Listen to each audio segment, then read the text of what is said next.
Mereka nggak bisa ngomong, mereka hanya bilang apa? Nu'aiman ya Rasulullah. Rasulullah perintahkan Sayyidina Umar, wahai Umar, sekarang kamu ambil uang, kemudian kamu gantikan, kemudian kamu berikan 2 kali lipat daripada harta unta ini, sehingga apa? Agama Islam tidak didengar dengan sesuatu yang tidak baik di luar sana. Akhirnya diberikan harta, diberikan unta yang baru dan diberikan harta yang lebih untuk orang tersebut, sehingga orang tersebut tidak menjelek-jelekan agama Islam. Kata Rasulullah SAW, dan sekarang waktunya kita balas dendam sama Nu'aiman. Allahumma salli ala sayyidina Muhammad. Pernah suatu waktu Rasulullah SAW didatangi asyraf, delegasi dari beberapa negara yang ingin mengenal apa itu agama Islam, sehingga mereka datang ke rumah Rasulullah SAW membawa unta, kendaraan yang ketika itu kendaraan yang paling mahal mereka miliki, itu untanya yang paling mewah, diikat di depan rumah Rasulullah SAW. Tamunya pun masuk, duduk bersama Rasulullah SAW. Di depan rumah Rasulullah SAW ada beberapa sahabat. Ada Sayyiduna Hamzah, kalian tahu Sayyidina Hamzah adalah orang yang pemberani. Ada Sayyiduna Umar, kalian tahu Sayyidina Umar adalah orang yang pemberani. Ada Sayyiduna Ali bin Abi Thalib, ada Sayyiduna Sa'ad bin Abi Waqqas. 4 sahabat ini lagi nongkrong gitu depan rumahnya Rasulullah SAW, berjaga sebelum Allah Subhanahu wa taala turunkan ayat wallahu ya'simuka minan nas. Ketika mereka sedang asyik duduk, tiba-tiba Nu'aiman datang. Ini Nu'aiman kalau datang pasti bikin sesuatu yang aneh.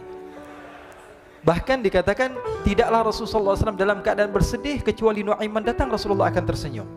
Jadi sebagian sahabat itu senang kalau sudah Nu'aiman datang, pasti Rasulullah bahagia. Tapi ketika itu Nu'aiman datang, ingin duduk bareng-bareng Sayyidina Hamzah. Sayyidina Hamzah katakan kepada Nu'aiman, bercanda begitu, Nu'aiman, kamu lihat unta orang datang dari luar Arab ini. Lihat, kata Nu'aiman, ini besar banget, ini badannya besar gitu, dagingnya pasti banyak. Iya, ini kalau kita sate enak nih ntar malam, kata Nu'aiman. Kata Sayyidina Hamzah, apakah kamu berani? Kata Nu'aiman, saya berani aja asal kalian gak bilang sama Rasulullah. Kata Sayyidina Hamzah, benar wahai Nu'aiman, benar kan? Akhirnya Sayyidina Hamzah lupa masalah itu, cuma bercanda-bercanda saja. Sayyidina Hamzah lagi asik sama Sayyidina Umar, Sayyidina Ali. Tiba-tiba apa? Ternyata ketika dia melihat unta tersebut sudah pisah antara kepala sama badannya. Nu'aiman mengatakan, wahai Hamzah, ini unta saya sudah potong, saya mau pergi sebentar, kalau Rasulullah cari saya, tolong jangan beritahu di mana saya. Nanti kalau keadaan sudah aman, mari kita nyate bareng-barengan. Ini ada yang seperti itu di zaman Rasulullah SAW. Maka dia pun berlari dan berlari mencari satu tempat supaya Rasulullah SAW dia selamat daripada Rasulullah SAW. Sehingga Sayyidina Hamzah bingung, ini kalau Rasulullah keluar gimana?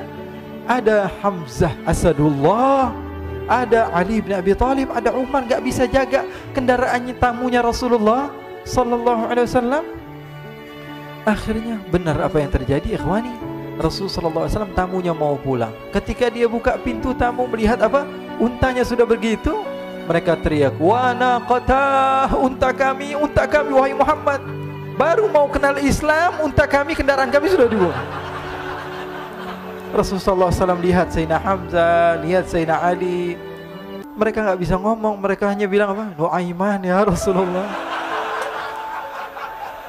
Rasulullah perintahkan Sayyidina Umar, wahai Umar, sekarang kamu ambil uang, kemudian kamu gantikan, kemudian kamu berikan 2 kali lipat daripada harta unta ini, sehingga apa? Agama Islam tidak didengar dengan sesuatu yang tidak baik di luar sana. Akhirnya diberikan harta, diberikan unta yang baru dan diberikan harta yang lebih untuk orang tersebut, sehingga orang tersebut tidak menjelek-jelekan agama Islam. Kata Rasulullah SAW, dan sekarang waktunya kita balas dendam sama Nu'aiman. Nu'aiman ternyata berlari tempat yang jauh sampai hampir keluar dari kota Madinah. Dia dapatkan seorang sahabat Nabi yang hadir juga dalam peperangan Badar, namanya Al-Miqdad bin Al-Aswad. Siapa namanya? Al-Miqdad bin Al-Aswad ketika itu sedang menggali sumur. Ketika sedang menggali sumur, Nu'aiman datang. Nu'aiman katakan kepada Miqdad, wahai Miqdad, wahai sahabat Rasul, kamu orang yang hadir dalam peperangan Badar, kamu adalah orang yang hebat. Dipuji-puji sama Nu'aiman. Ada maunya ini. Akhirnya dia bilang, wahai Miqdad, tolong saya. Kenapa wahai Nu'aiman? Kamu ini kekasihnya Rasulullah, orang yang disayang sama Rasulullah. Kenapa? Saya ini sedang dikejar-kejar orang jahat. Tolong selamatkan saya. Saya pengen masuk ke dalam sumur, boleh atau tidak? Kata Miqdad, siapa yang mengejar kamu? Pokoknya saya dikejar sama orang-orang. Kamu mau atau tidak selamatkan saya?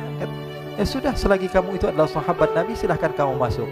Masuk akhirnya Nuaiman ke dalam sumur tersebut. Lalu Nuaiman mengatakan, wahai Miqdad, dia keluar lagi. Nanti kalau ada yang cari saya, tolong jangan beritahu saya di dalam sumur ya. Kata Miqdad, baiklah. Kata Nuaiman, siapapun yang bertanya tentang saya, kamu tidak akan kasih tahu? Iya, kata. Walaupun Rasulullah yang tanya saya? Katanya, enggak mungkin Rasulullah datang ke tempat sejauh ini. Iya, walaupun Rasulullah. Akhirnya masuk Nuaiman. Setelah beberapa menit Rasulullah dan rombongan benar datang. Miqdad bingung ini. Ini kenapa Rasulullah datang ke RW kami ini? Ada apa ini Rasulullah sampai sejauh ini? Ditanya, ya Rasulullah, ada apa ya Rasulullah? Kata Rasulullah, saya cari Nuaiman. Di mana Nuaiman? Inna lillah, kata Miqdad. Enggak dijawab ini Rasulullah. Kalau dijawab saya ingkar janji. Akhirnya apa dia katakan? Wahai Rasulullah, mata saya tidak memandang kepada Nuaiman, tapi tangannya nunjuk ke dalam sumur. Sahabat. Apa dia bilang? Mata saya tidak melihat kepada Nuaiman, tapi tangannya nunjuk ke sumur. Akhirnya dibuka sama Rasulullah, Nuaiman muncul. Kata Rasulullah, Nuaiman, kamu bikin malu saya, wahai Nuaiman. Ya Rasulullah, yang bersalah bukan saya, tapi orang yang mencari saya bersama kamu ya Rasulullah. Akhirnya Rasulullah nengok, siapa? Ternyata Nuaiman sudah lari kabur.